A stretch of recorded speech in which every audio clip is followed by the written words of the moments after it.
Assalamualaikum warahmatullahi wabarakatuh. Waalaikumsalam warahmatullahi wabarakatuh. Sugeng dalu, Mbah. Sugeng dalu, Mbak Lulu. Oke, selamat malam teman-teman. Pada malam hari ini kita sudah berada di area makam, ya. Jadi kita akan bersama-sama berbincang-bincang dengan Mbah Kendil Jopo Montro. Kita akan lebih nyaman bagi kalau bincang-bincang di makam, karena di makam ini nggak sembarangan, Mbah. Nggak mungkin kita akan berbohong, ya. Karena kita tahu makam ini adalah seperti tempat yang sakral, sehingga kalau di sini ya hendaknya jujur gitu. Jujur dan sopan santun, tata krama. Karena ini bukan tempat biasa, kan? Oke. Ini kok semakin banyak suara burung, Bang, ya? Ini kita kesini berkali-kali tidak ada suara ini, kan seperti burung hantu, kan? Iya. Ya. Nggak apa-apa, Bang, ya? Nggak apa-apa. Ya, jadi ini kita akan membahas satu hal tentang kegiatan yang seringkali Mbah Kendil lakukan apabila kita misalkan penelusuran di tempat-tempat yang wingit, kemudian masuk di makam-makam umum yang bahkan belum pernah kita ambah sebelumnya. Kemudian ketika Mbah Kendil dimintai tolong untuk membersihkan area rumah, kemudian di tempat-tempat yang wingit lah, Mbah, jenengan tuh selalu menggunakan jari jemari jenengan. Apakah itu ada artinya ataukah itu hanya bergaya saja atau gimana, Mbah? Mohon bisa dijelaskan. Terima kasih. Kita sebagai rakyat Indonesia, ketepatan saya adalah merupakan prak asli daripada orang Jawa. Okay. Ketepatan saya merupakan keturunan daripada sesepuh dan bini sepuh. Itu masyarakat luas sudah paham dengan saya. Okay. Masyarakat sudah paham dengan keluarga saya semuanya, sehingga apa yang saya ucapkan ini adalah kasunyatan.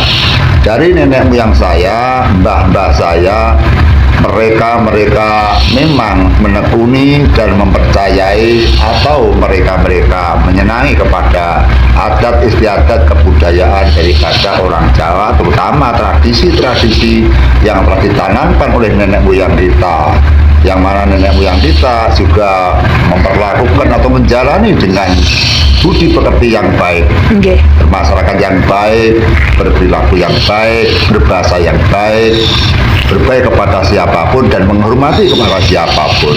Tentu daripada nenek moyang kita juga sangat mengagungkan sekali dengan kebesaran yaitu Allah SWT atau Gusti Kang Musuci atau Gusti Kang Mau Kawoso, yang mana nenek moyang kita memang sangat percaya bahwa jagat ini diciptakan oleh Sang Maha Pencipta.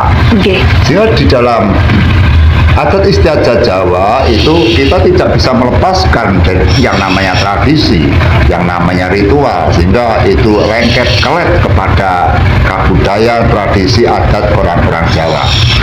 Semenjak kami lahir pun kami juga selalu menyaksikan apa yang dikerjakan, apa yang dilakukan, apa yang dituturkan, apa yang diperintahkan kepada anak cucu mereka.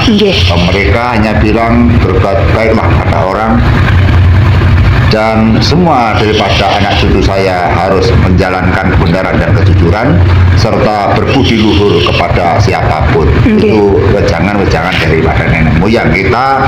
Akan kembali kepada pertanyaan Mbak Lulu, bahwa yang mana Mbak Lulu bertanya bahwa setiap kami mengadakan penelusuran atau tempat wingit atau punya hajat tertentu atau punya tujuan tertentu, kita pasti menggerakkan tangan, kadang menggerakkan jemari. Apakah itu merupakan hanya simbol-simbol belaka agar kita dipandang pantas? Apakah ada nilai-nilai yang tersirat di dalam gerakan-gerakan tangan kita? Itu wajar apabila dulu bertanya hal seperti itu. Mungkin juga banyak teman yang menyaksikan di video-video kami selalu menggerakkan tangan yang beragam, yang berganti-ganti. Misalkan kita mengendahkan tanah, kita misalkan memberikan aura-aura positif, misalkan itu mata kita juga menarik, dan banyak sekali kadang-kadang apabila kita memberikan cahaya, memberikan aura positif kepada area itu, kadang kita melingkar, kita mendaplak seperti ini, kita melingkar, yang artinya bahwa area itu agar dapat kita sirnakan dengan aura-aura negatif, kita ganti dengan aura yang positif. Nggih. Kita bicara tentang ragam, apa yang kita sampaikan berupa gerakan tangan dan jemari kita itu sesuai dengan ajaran daripada nenek moyang. Nggih. Jadi selain mbah saya, dilihat dari silsilah keturunan dari keluarga kami, semata-mata keluarga kami adalah seseorang atau satu keluarga yang menjalankan, mencintai dengan adat-adat Jawa, yang mana memang sengaja dikukui atau ditaleni atau dilestarikan agar tidak punah hingga disampaikan kepada sanak saudara termasuk keluarganya, baik yang bersifat misalkan seperti selamatan dan sebagainya. Sehingga ragam-ragam selamatan saya hafal selamatan yang bermacam-macam, misalkan jenang, macamnya jenang ada berapa, macamnya kembang ada berapa, bujeng itu ada berapa, kami hafal semua itu karena didikan daripada nenek moyang kita atau mbah saya. Nggih. Kemudian selain itu selintas dari keluarga saya yang mencintai yaitu atau istiadat orang Jawa, namun nenek moyang kita juga memiliki silsilah yang mana nenek moyang kita juga seorang Islam militan atau Islam tekun atau Islam kusuk, karena apabila kita lihat daripada silsilah yang atas, yaitu kalau kita lihat ke atas bahwa di dalam buku silsilah keluarga, sehingga keluarga kita punya buku silsilah, Mbak. Nggih, Mbak. Nah, pangkalnya dari Pangeran Diponegoro itu nenek moyang kita atau mbah saya itu termasuk andan atau abdi daripada Pangeran Diponegoro hingga turun-turun daripada saya. Nggih. Hingga dari nenek di kakak saya yang namanya Mbah Haji Abdul Karim. Ya, Mbah Haji Abdul Karim itu di era yaitu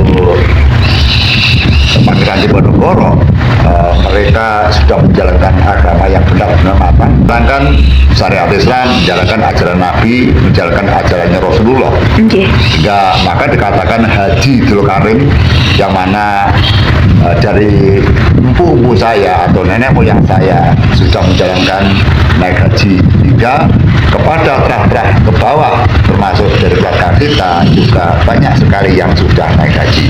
Sehingga jangan dikatakan bahwa kita ragamnya orang Jawa, kita dianggap menyimpang atau jauh daripada ajaran Islam, karena kita akui bahwa kita ini juga hanya menerima warisan ajaran-ajaran Islam.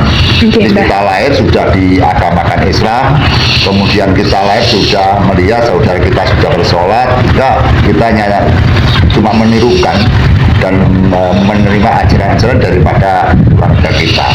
Kita kembali kepada titik permasalahan bahwa nenek moyang kita atau bangga saya juga memiliki ilmu-ilmu yang diciptakan sah daripada para nenek moyang kita. Sehingga banyak sekali orang-orang atau tokoh-tokoh, orang pribumi, orang asli, orang Jawa, terah dari kerajaan, terah dari empu, terah dari pandita brahmana, pujangga, yang mereka bisa menciptakan ilmu. Sehingga saya tandaskan kepada teman-teman semua bahwa nenek moyang kita pintar sekali menciptakan ilmu, misalkan ilmu Brojo Musti, kemudian ilmu Ilap Sayuto, terus kemudian ilmu Gembol Geni, banyak sekali ilmu-ilmu yang diciptakan nenek moyang kita, termasuk Marmai Biarguyang dan sebagainya. Juga ilmu-ilmu kawruh-kawruh yang diciptakan nenek moyang kita sangat banyak sekali, termasuk Sangkan Paran Dumadi, dan banyak aliran-aliran yang tercipta daripada nenek moyang kita. Banyak sekali aliran-aliran yang mana kita pernah melihat bahwa ratusan aliran yang ada di Indonesia itu karena daripada nenek moyang kita yang menciptakan. Kita akan tali apa yang dipertanyakan dulu, karena kita harus melebar, karena kita tidak bisa menjawab secara langsung.